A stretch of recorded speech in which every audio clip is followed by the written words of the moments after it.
நன்னிலம் தாலுகா மருதவஞ்சேரி தெற்கு தெரு அருள்மிகு முத்துமாரியம்மன் ஆலய அஷ்டபந்தன மகா கும்பாபிஷேக விழா 8/6/25 ஞாயிற்றுக்கிழமை காலை நடக்கிறது. ஒரு 8:30க்குள் எல்லாமே நிறைவாகிவிடும். ஒரு அற்புதமான ஒரு பொருளாதாரத்திலும் சமூக நிலையிலும் மிகவும் பின்தங்கிய மக்கள் வாழக்கூடிய பகுதி. அவர்களே சிரமப்பட்டு வரிகள்லாம் வைத்து முன்னெடுத்து சென்று அதை கட்டியிருக்கிறார்கள். விஷ்ணுபுரம் ஸ்ரீ வி காமகோடி ஐயா அவர்கள் அதற்கு உதவி செய்திருக்கிறார். சென்னை தர்ம சம்ரக்ஷணா ட்ரஸ்ட்டு, அதாவது பத்மஸ்ரீ திரு ஸ்ரீதர் வேம்பு அவர்களுடைய அறக்கட்டளை வழியாக சில உதவிகளை செய்திருக்கிறார்கள்.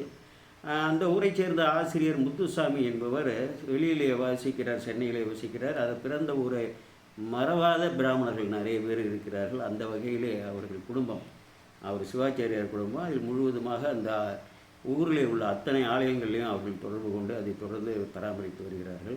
அந்த ஊரைச் சேர்ந்த எஸ் கருணாநிதி என்பவர் அங்கே ஒரு மளிகை கடை வியாபாரம் செய்கிறார். கிட்டத்தட்ட அந்த பகுதியில் உள்ள 25 ஆலயங்கள், அவர் ஊரிலேயே 7-8 ஆலயங்கள் உள்பட அவர் முன்னெடுத்து சென்று அவர்களுக்கு தோள் கொடுத்து என்னையும் அதை சிறு பங்கேற்க செய்து தொடர்ந்து கிட்டத்தட்ட 22 ஆண்டுகளாக செய்து வருகிறார். அந்த ஊர் சிவாலயத்தையும் பெருமாள் கோயிலையும், அதாவது கும்பாபிஷேகம் மட்டுமல்ல, தொடர்ந்து பராமரிக்கக்கூடியதும் கண்காணித்து செய்து வருகிறார். அப்படிப்பட்ட அற்புதமான ஒரு மக்கள் உள்ள